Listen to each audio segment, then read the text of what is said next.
And welcome back. Well, a few weeks ago, joyriding vandals tore up several large, newly redone soccer fields in Northport, just hours before hundreds of young soccer players had hoped to begin their early tournament and season. Take a look. Young soccer fans stared in disbelief at the damage to the Cow Harbor soccer fields in Northport.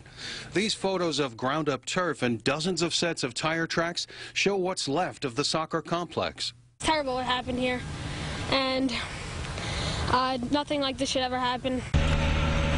Workers have been trying to smooth out the huge divots, damage worsened by the weather. Due to the rain that we had on Thursday, the fields were kind of soft, so when they came in here with the car, they were revving the engine and more or less going around doing figure eights and sliding and breaking the sod free from the dirt and moving it around. Town public safety officers have been patrolling the grounds, searching for clues to who would do this. The president of the Northport Cow Harbor Soccer Club tells TV 1055, "We think there were two vehicles involved. The gate was either left unlocked or they somehow had the combination code to open it. Two of the fields cannot be used. Practices will continue on the least damaged fields, even as repairs go on." They're going to need to go ahead and, re-top dress, re-aerate, and reseed and shut the fields down so that this way you can let new seed germinate. Soccer league officials say many games will now have to be rescheduled elsewhere. With $10,000 in damage, parents are outraged. It's disgusting. Obviously, probably teenagers did it and kids who aren't raised right, and I think there should be severe punishment. Police tell us teens routinely use nearby parking lots to show off muscle cars, but right now there are no suspects. But just last week, Suffolk police arrested 4 teens for allegedly causing this damage to the soccer fields using 4 cars. The suspects are all age 17. And joining us now is Dave Bozett. He's president of the Northport Cow Harbor United Soccer Club, and welcome to the show. Thank you, Richard. Do you know what led police to make these arrests? There was an anonymous tip, is what they told us, and one of the individual called up identified the 4 on the field. Are the teens in any way connected to your soccer league, or have you heard anything about a possible motive for these alleged actions? No motive, and from what we've been able to find out, they've never participated in our soccer. Now, what about restitution? Is that something that prosecutors are pursuing? In speaking with the assistant DA who's working on the case, we have estimates of $12,000 so it's gone for up. the damage. Of course, that damage is still being worked on, so the end cost, we still don't know what could be more. Yes. But the good news, as I understand, is that the teams are all playing again? Yes. There was quite a bit of work done to clear up the fields, to get the fields into level playing condition. We also have our annual tournament this weekend, so we wanted to get the fields playable and usable, but again, we have to shut them down as early as possible to get the seed and the grass back. So ultimately, they'll have to be totally repaired. Yes. Now, tell me about the community coming together. We were talking about that earlier here. The community really came in to save the day, didn't they?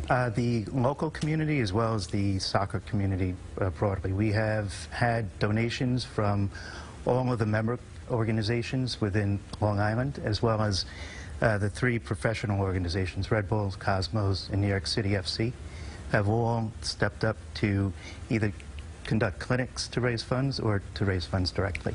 And the other teams have joined in, and other fields they've offered to you as well, I heard. Absolutely. Our local clubs, HBC, Syosset, Harbor Fields, and others, all called to say that we could use our fields as much as needed. Well, that's really nice to see that, because you're in the world of competition. Everybody's trying to win the game, and there's a very competitive edge even at that age, and for the people that are involved, even the parents are into it that way. But soccer has really blown up. It's become more of a professional sport that people are following here in the U.S., more leagues. How many kids play in this league? Because some of them may be seeing themselves as future pro stars. Well, within our club, we have 750 individual players, yes. That's quite a bit. And that's really, it's a small group for travel. There's also a youth organization within the community as well that has probably twice as many. Well, we see all the parents, soccer moms, that's been around for a few years. What do you think is the appealing aspect of this for families and their kids? I think it's an event for them to participate in. All the families come to the sidelines to watch their kids play, but also to watch them grow up and learn how to compete and learn the lessons as they grow through soccer. What was the reaction when the players saw the damage that was done? Well, mostly we had 15 games and 450 kids who were supposed to show up the morning of the day of September 12th.